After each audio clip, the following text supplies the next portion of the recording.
பிரம்மச்சரியம். பிரம்மச்சரியத்தை கடைப்பிடிப்பது யாது? கல்யாணமாகாத பிரம்மச்சாரிங்கிற மூல்யம் எல்லாரும் அப்போ பிரம்மச்சாரியா இருக்க முடியுமா? அப்படி அர்த்தம் இல்லை. கணவன் மனைவி கல்யாணம் நடந்து விட்டாலும் எந்தெந்த காலத்தில் இல்லற சுகம் உண்டுன்னு மனு தர்ம சாஸ்திரத்தில் சொல்லப்பட்டிருக்கு. அந்த காலத்தின்படி சுகத்தில் ஈடுபட்டோம்னால் அதுவே பிரம்மச்சரியத்தை கடைப்பிடித்ததா தான் அர்த்தம். எப்போ கல்யாணம் பண்ணிக்கலாம்னு வேதம் ஒத்துருக்கோ அப்போ அதற்குரிய இன்ப துன்பங்களை அதை அனுமதிச்சு தானே தீரணும். அதை அனுமதிக்கும். ஆனால் தர்ப்பண நாட்களிலே ஆணும் பெண்ணுமாக அனுபவிக்கலாமா? கூடாது. பண்டிகை நாள், இப்போ ஸ்ரீ ஜெயந்தி, கிருஷ்ண ஜெயந்தி வருது, ஸ்ரீராமநவமி வருது, கூடாது. ஏகாதசி, துவாதசி கூடாது. ஏன்னா அதுக்குன்னு நாட்கள்லாம் வரையறுத்து வச்சிருக்கா. அந்த நாட்களை பார்த்துன்னு நம்ம ஒழுங்கா இருந்தோம்னாலே பிரம்மச்சரியத்தை கடைப்பிடிச்சிட்டோம்னு அர்த்தம். இதனுடைய குறிக்கோள்லாம் எப்படி இருக்கு பாருங்க.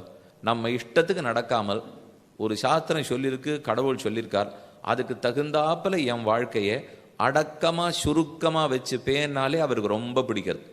இது நான் சொன்னேங்கிறதுக்காக உன்னால் குறுக்கிண்டு வாழ முடியறதா? அதன்படிக்கு உன்னுடைய எல்லை கோட்டை அமைச்சிக்க முடியறதான்னு பகவான் எதிர்பார்க்கிறார். அதுக்கு வைக்கப்பட்ட பரீட்சைகள் தான் இது இத்தனையும். நீங்கள் கேட்கலாம், பக்தி இருந்தால் மோட்சம் பட வேண்டிதானே? அதை விட்டுட்டு எதுக்கு இந்த தயா, சௌச்சம், தபஹா, ஈக்ஷா, திதிக்ஷா இது இத்தனையும் தேவையா? பக்தனா இருக்கியா, பூஜை பண்ணியா, நிறையா பகவானுக்கு கைங்கரியம் பண்ணியா, முக்ஷி போடலான்னு சொல்லக்கூடாதானால் அப்படி இல்லை. பாருங்க, உலகத்திலேயே வழக்கம். ஒரு பள்ளிக்கூடத்திலே பிள்ளைய கொண்டு போய் சேர்த்தோம். பரீட்சை ரொம்ப நன்னா படிப்போம். பொன் குழந்தை நன்னா படிக்கிறா. அது படிச்சுட்டா அப்போ சீட்டு கொடுக்கணும், பரீட்சை எழுதணும், போட்டு எல்லோரும் நன்னா வந்துட்டேன்னு சொல்ல வேண்டியதானே? அதுக்கு சீருடைய 360 நாளும் போட்டுன்னு வந்தியா? வரும்போது அதற்கு இங்கே குத்திக்க வேண்டியது ஒழுங்காக குத்திண்டியா, காலில் போட்டுக்க வேண்டியது ஒழுங்காக போட்டுண்டியா? நான் உள்ளுக்குள்ளேயே நம்முடைய வகுப்பறையில் என்னென்ன பரீட்சை வச்சேனோ அதெல்லாத்தையும் விடாமல் எழுதினியா? வாத்தியார்களிடத்தில் மதிப்பு குறையாமல் நடந்துட்டியா? நாங்கள் அப்பப்போ கட்டடம்லாம் கட்டணம்னு சொல்லச்சே நன்கொடைய ஒழுங்காக கொண்டு வந்து கொடுத்தியா? வருஷம் முழுக்க எத்தனை நாள் நீ வந்திருக்கே, எத்தனை நாள் நீ வரலை, இது இத்தனையும் பார்த்து தான் பரீட்சை எழுத விடுவார்கள்.